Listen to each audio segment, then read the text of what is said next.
In this video, we're headed to the Supercar Reunion in Bowling Green, Kentucky. It's a gathering of the most incredible Chevrolet muscle cars you'll ever see in one spot. We've got COPO, we've got Yenko, we've got Baldwin Motion, we've got all sorts of really rare muscle cars. So let's get right into it. So I'm going to kick this off with a really significant old school drag car. Now this car does not have any ties to Yenko or Motion or any of those companies, but it does have some significant history. And I did a video on this thing a few months ago. You'll probably be able to go back and take a quick look at that. It's not a very long video. It just tells you some of the history on this thing. And this car does have some connection to John Lingenfelter. It was owned by John for just a short amount of time in the 1970s.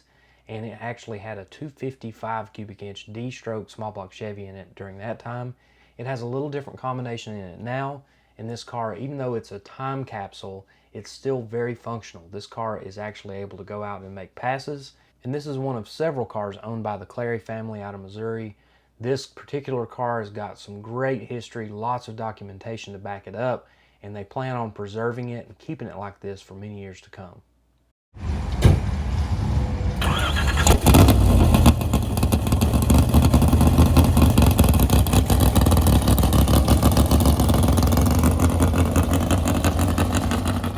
The Clary crew from Missouri brought 3 cars. They brought the Corvette Time Capsule Drag Car, as well as a Yenko Deuce Nova Drag Car. It's got big tires under it, but it's a legit Yenko car.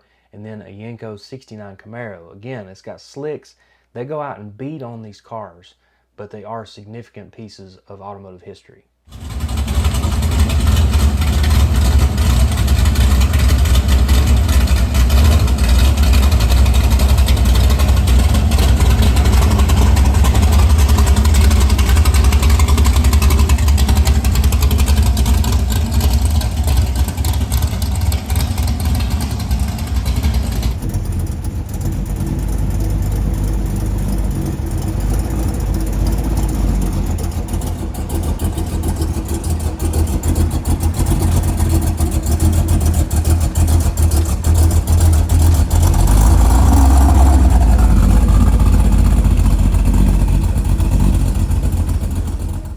Next up is Scott McKendry's 72 Baldwin Motion Camaro. Now the really interesting piece of this car's history is that Scott actually looked at this car to buy it when he was a teenager. So this was back in the 80s. His brother had a Camaro. He wanted a Camaro for his first car. He passed on this car, but later found out that it was truly a Baldwin Motion car.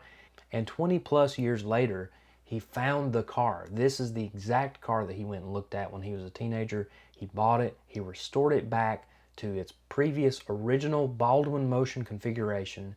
You'll see it's got some great components on this car, all period correct stuff. Very, very nice restoration.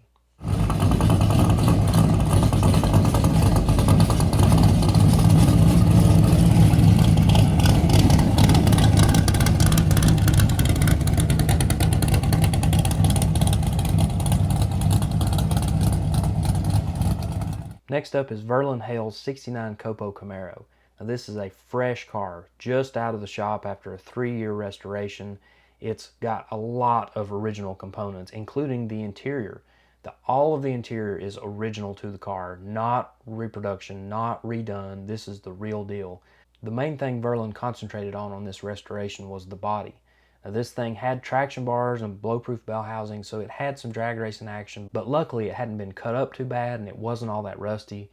So he straightened the car up, put a fresh coat of Hugger orange paint on there. You got the Hugger orange steel wheels with dog dish caps, Goodyear white leather tires. I mean, this thing is absolutely perfect.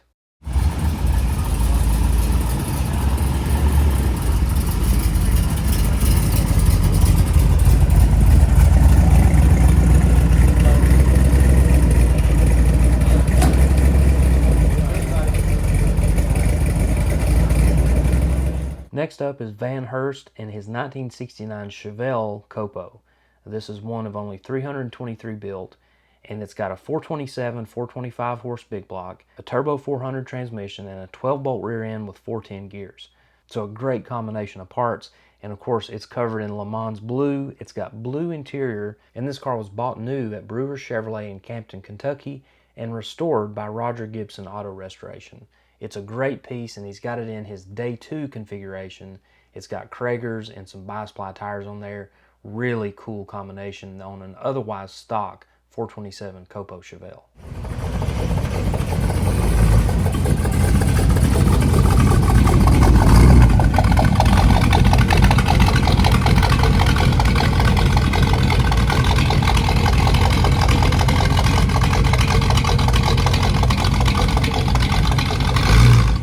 Day 2 builds are really popular at the Supercar Reunion, and this is another great example. This is a 69 Camaro, another COPO car, and we'll see a 427 under the hood, which looks pretty much original. You'll see some blue spark plug wires, some blue headers, but otherwise a very original combination. But on the outside, it's got a hot rod stance. You'll see those skinny Kragers with bi-sply tires, bigger Kragers and bigger tires on the back. A really cool combo for this very original COPO Camaro. Now this COPO Camaro is a little bit outside of the stock realm.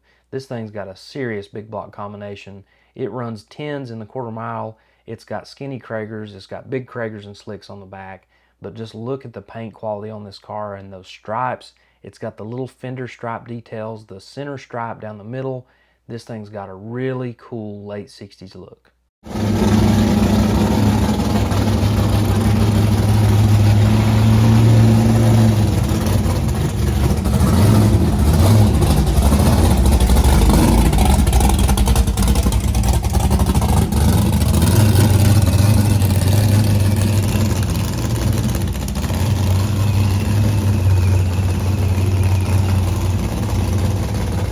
Every year at the Supercar Reunion, there's a person that's honored, and this year that honoree was Dickie Ogles.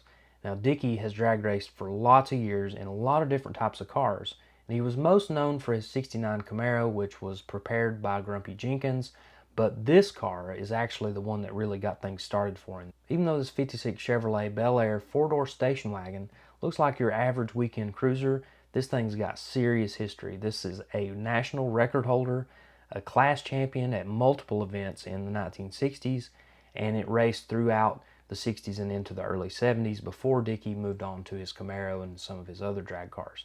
So a really neat piece to have on display here amongst all the other muscle cars, and Dickie's a great guy to have in that Man of the Year position because he's done a lot of things and he's seen a lot of things, and his stories were absolutely fascinating. Next up is a 1970 Chevrolet Nova, and it's equipped with the Yenko Deuce package. Now these cars had the LT1 350 cubic inch small block Chevy. This particular car had a 4-speed in it, and it's one of only 35 built in Fathom Blue. Now there was only 175 of these Yenko Deuce cars built altogether, and you'll see it's got a couple of little day 2 items. It's got ET 5-spoke wheels, it's got traction bars on it, but otherwise this is a very original car that's restored very nicely.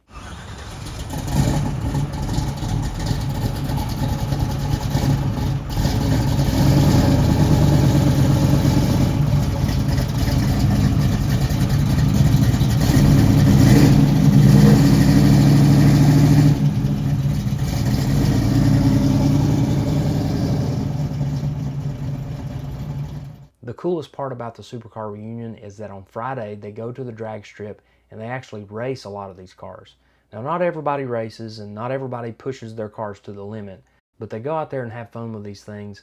I was out there taking pictures for Hemmings Muscle Machines magazine, so I didn't have a chance to video any of the passes, but it's spectacular to see these cars out there getting used and abused. This event continues to draw some really great cars each and every year, and it's something I look forward to every year. So appreciate you guys following along with me. Thank you for watching.